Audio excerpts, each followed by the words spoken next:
ये कहानी है एक छोटे से गांव की, जहां लगातार एक हफ्ते से कड़ाके की बारिश पड़ रही थी। इस गांव में बिजली की समस्या थी, जिस कारण लोग रात को अपने अपने घर में डिबिया या फिर मोमबत्ती जलाया करते थे। सभी लोग अपना घर चलाने के लिए गांव से बाहर खेतों में थोड़ी बहुत खेती बाड़ी करते थे, जिससे उनका घर चल सके। अब जून का महीना लगभग खत्म ही होने को चला था और बरसात का मौसम चालू हो चुका था। कुछ लोग गोलू की चाय की टपरी पर बैठे हुए एक दूसरे से बातें कर रहे थे और अपने अपने किस्से कहानी सुना रहे थे। उनमें से एक बोलता है, अरे भाई, बारिश के इन दिनों गोलू की चाय की टपरी पर बैठकर चाय पीने में जो मजा है ना भाई, पूछो मत, मजा ही आ जाता है। इसी तरह से सभी लोग आपस में हंसी मजाक करते हुए सभी लोग चाय पी रहे थे। चाय पी के सब अपने अपने घर चले जाते हैं। शाम का समय हो जाता है और बारिश होने लगती है। इसी गांव में एक गरीब किसान रामू रहता था, जो कि खेत में काम करने पास के गांव में जाता था। एक दिन उसे काम पर से आने में देर हो जाती है, क्योंकि बारिश का महीना था और जोरदार बारिश हो रही थी। हर जगह पानी और कीचड़ भरा था। रामू को जल्दी घर जाना था, पर बेचारा क्या करता, वह भी बारिश रुकने का इंतजार कर रहा था। पर बारिश रुकने की वजह और तेज हो गई। रामू को देर हो रही थी, तो वह बारिश में ही निकल पड़ा और रास्ते में वही सुनसान हवेली पड़ती थी। अब काली अंधेरी रात हो चुकी थी और तेज बिजली के साथ बारिश पड़ रही थी।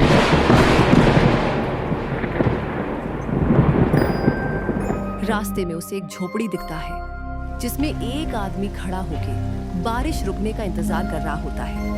रामू भी उसके पास जाता है और झोपड़ी के पास रुक जाता है। वो आदमी रामू से पूछता है, अरे भाई, इतनी तेज बारिश में कहां से आ रहे हो? भाई साहब, मैं तो काम पे से आ रहा हूँ। आप बताओ कहाँ जा रहे हो? भाई साहब, मैं तो पास वाले गांव में अपने रिश्तेदार के यहाँ जा रहा था। आगे जाके देखा तो रास्ते में पानी भरा था, तो मैं यहीं पे रुक गया। तेज बारिश हो रही है और अंधेरा भी हो गया, तो अकेले जाने में डर लग रहा है। रामू उसकी बात सुनकर घबरा जाता है, क्योंकि एक दूसरा रास्ता होता है जो कि जंगल से होते हुए जाता है और उस पे वही सुनसान हवेली पड़ती है। अब करे भी तो क्या करे, दोनों अब बुरी तरह से फंस चुके थे। वह रामू से कहता है, भाई साहब, उस गांव में जाने के दो रास्ते हैं। एक सीधा, जो कि पानी की वजह से बंद हुआ पड़ा है, और एक जंगल से होता हुआ जाता है, और अब मुझे इसी रास्ते से जाना होगा। तुम चाहो तो मेरे साथ चल सकते हो। अब कोई दूसरा रास्ता नहीं बचा है। दोनों साथ चलते हैं, दोनों साथ रहेंगे तो डर भी नहीं लगेगा और हम सही सलामत घर भी पहुंच जाएंगे। रामू भी इसकी बातों में हाँ मिला देता है और जंगल के रास्ते चलने को तैयार हो जाता है। फिर वो दोनों उसी जंगल के रास्ते से ही आगे बढ़ने लगते हैं। चारों ओर घने जंगल और घने जंगलों में सिर्फ जंगली जानवरों के गुर्राने की आवाज आ रही थी। रामू को काफी डर लग रहा था, क्योंकि इतनी तेज बारिश और ये जंगली जानवरों का गुर्राना और अनजान सड़क पर अनजान व्यक्ति जो जंगल के रास्ते से जाने के लिए कहता है, रामू को काफी अजीब लग रहा था। लेकिन वह कुछ नहीं कर सकता था, इसलिए वह भी उस व्यक्ति के साथ आगे बढ़ता चला जा रहा था। बारिश अब अपना और विकराल रूप ले चुकी थी। बारिश पहले के मुकाबले बहुत तेज हो चुकी थी। फिर वह व्यक्ति रामू से बोलता है, अरे भाई, बारिश तो पहले से भी ज्यादा तेज हो चुकी है। हम एक काम करते हैं, उस पेड़ के नीचे थोड़ी देर रुक जाते हैं। जब बारिश कम होगी तब चलेंगे।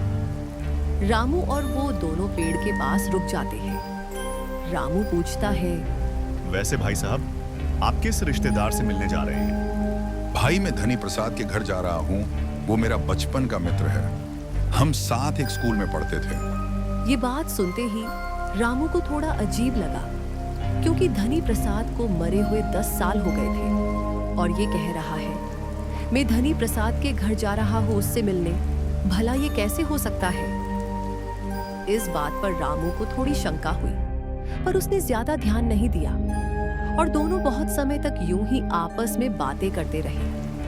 लेकिन तभी दूर से किसी बच्चे की अजीब तरीके से रोने की आवाज आती है। पहले तो रामू को मन का वहम लगता है, लेकिन तभी वह व्यक्ति भी बोलता है। अरे भाई साहब, कुछ आवाज सुनी आपने? लगता है कोई बच्चा रो रहा है। अरे हाँ भाई, आवाज तो मेरे कानों में भी सुनाई दी, लेकिन इतनी तेज बारिश में सुनसान रास्ते पर अपना बच्चा इस तरह से कौन छोड़कर जाएगा? पर भाई, ये भी तो हो सकता है उस बच्चे के साथ उसकी माँ भी हो। इस अंधेरी रात में उसे कोई नजर नहीं आ रहा होगा, इसलिए वह मदद की गुहार नहीं लगा रही। अगर हम पास जाएं तो पता चले क्या माजरा है। हाँ भाई, मुझे भी यही लगता है कि वह बच्चा मदद के लिए ही रो रहा होगा।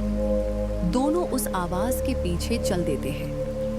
वह आवाज स्पष्ट सुनाई पड़ रही थी।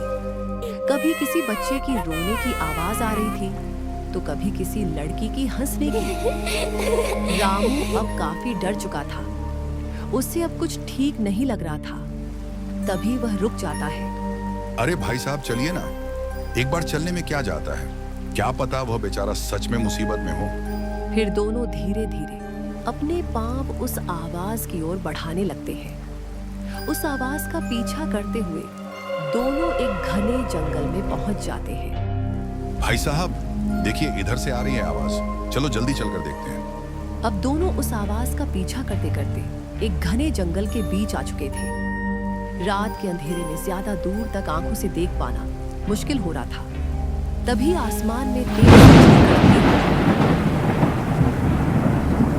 और उस बिजली की परछाई में रामू को एक हड्डियों का कंकाल दिखता है। यह दृश्य देखने के बाद रामू की रूह कांप जाती है। रामू उस व्यक्ति से बोलता है। अरे भाई, हमें जल्दी यहाँ से निकलना चाहिए। यहाँ कुछ भी ठीक नहीं हो रहा। अभी आपने देखा ना वो परछाई? कौन सी परछाई? मुझे तो कोई परछाई नहीं दिखी। हमें जल्दी आगे जाना चाहिए। देखो, वह बच्चा फिर से रो रहा है। लगता है ज्यादा मुसीबत में है। जल्दी चलो, आगे बढ़ो। अब रामू को उस व्यक्ति पर से विश्वास उठने लगा था, क्योंकि वह उसे आगे ले जाने के लिए बहुत मजबूर कर रहा था। तभी एक बांस का पेड़ जमीन पर गिर जाता है। रामू को यह सब बहुत अजीब लग रहा था, लेकिन उसके साथ जो व्यक्ति था वह बिना डरे और बिना घबराए उस बांस के पेड़ को पार कर आगे बढ़ जाता है और रामू से बोलता है। अरे आओ भाई, पीछे क्यों खड़े हो? जल्दी इस बांस के पेड़ को पार करो। वह धीरे धीरे अपने कदम आगे की ओर बढ़ता है। तभी उसे एक बात याद आ जाती है और वह अपने कदम वहीं पर रोक देता है। वह व्यक्ति अपने गुस्से भरी आवाज में बोलता है। अरे आइए ना, क्यों रुक गए? यहाँ 2 बच्चे मुसीबत में हैं और आप आगे बढ़ने से भी डर रहे हैं। जल्दी चलो। अब रामू का संदेह विश्वास में बदल गया और उसने अपने कदम धीरे धीरे वापस कर ली। रामू भागना तो चाह रहा था, लेकिन भाग नहीं सकता था, क्योंकि वह व्यक्ति सामने से उसे देख रहा था। कुछ देर बाद ही दोबारा से तेज बिजली कड़कती और वह व्यक्ति अपने असली रूप में आ जाता है। ये देखकर रामू हक्का बक्का रह जाता है। वही आवाज जो इतनी देर से गूंज रही थी, उसी आवाज में वह जोर जोर से हंसने लगता है। अब रामू को समझने में देर ना लगी और वह तुरंत ही वहां से भाग खड़ा हुआ। वह इतनी जोर से भागा कि इस अंधेरी रात में कोई उसे देख भी नहीं पाया। थोड़ी दूर जाने पर ही गांव आ जाता है और गांव का एक बुजुर्ग आदमी मिल जाता है। बेटा, इतनी रात कहाँ से आ रहे हो और तुम इतने घबराए क्यों हो? रामू अपने साथ घटित सारी घटना उसे बताता है। ये सब सुनने के बाद वह काका भी कुछ समय के लिए घबरा जाते हैं और कहते हैं। बेटा, आज तुम बाल बाल बच गए। उस जंगल के रास्ते रात में जो भी जाता है वो जिंदा वापस नहीं लौटता। लेकिन काका, ऐसा क्या है उस जंगल में जो लोगों को अपना शिकार बनाता है? बेटा, उस जंगल में कई ऐसे हादसे देखने को मिले हैं। कुछ सालों की बात है, जब अपने गांव का धनी राम देर रात से घर लौट रहा था, तभी उसे एक आदमी मिला और उसे जंगल के रास्ते ले गया। अगली सुबह धनी राम उस जंगल में मरा पाया गया। वह कोई आदमी नहीं, बल्कि एक आत्मा है जो कि आदमी का भेष बना के लोगों को जंगल की ओर ले जाता है और उन्हें मार देता है। पर काका, वो ऐसा क्यों करता है? और वह आदमी कौन है? बेटा, जिस कुटिया के पास तुम रुके थे, उस कुटिया में पहले एक आदमी अपने परिवार के साथ रहता था और उसके 2 छोटे छोटे बच्चे भी थे। वह व्यक्ति दफ्तर में काम करता था। उसके पिता पर 10 लाख का कर्जा था जो उसके पिता बिना चुकाए ही मर गए थे। बाद में उस बूढ़े का लड़का गांव छोड़कर वहां से भाग जाता है, लेकिन कुछ गांव के लोग उसका पता कर्जदारों तक पहुंचा देते हैं, जिसके बाद उन कर्जदारों ने उसकी कुटिया में आग लगा दी, जिसमें उसके दोनों बच्चे भी थे। वो सब जिंदा जलकर मर गए। जब उसके पिता ने घर आकर देखा तो दोनों बच्चे और बीबी मर चुके थे। यह दुखद दृश्य उससे देखा ना गया और उसने भी वहीं पर आत्महत्या कर ली, जिसके बाद से ये सब घटनाएं घटने लगी।